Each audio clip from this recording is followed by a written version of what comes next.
The Rufus Porter Museum in Bridgeton uses its two historic houses to showcase the work of Rufus Porter and other New England folk artists.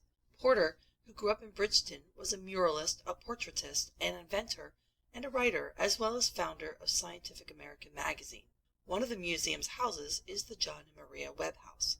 The date of construction of the house is unknown, but it appears to have reached its current form by the early 1840s.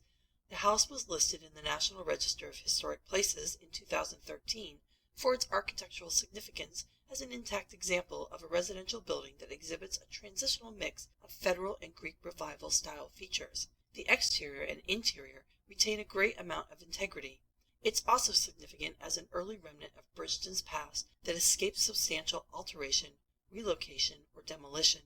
John and Maria Webb owned the property from the 1830s until 1881, during which time the house was improved to its current form. John Webb was a blacksmith who operated his shop at the property across the street. A few years after John's passing, Maria sold the property to her daughter-in-law, and the property left the control of the family in 1925. The Rufus Porter Museum acquired the house in 2011. The Webb House had suffered from long years of vacancy, and significant structural repairs were required, along with an extensive interior rehabilitation and exterior restoration. The building was veering close to condemnation, and a portion of the building was fire damaged. As well as structural repairs, the roof was replaced and the exterior clapboards repaired. The interior rehabilitation included drywall work and an installation of an upgraded electrical system and new HVAC, fire, and security system.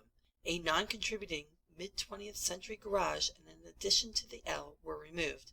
Finally, the museum built a handicapped accessible deck connecting the Webb House to its other structure, the often moved Nathan Church House, which has also undergone substantial rehabilitation work, in addition to moving the structure to create a cohesive museum campus. Much of the work was done at a discounted rate or in kind, or done by volunteers.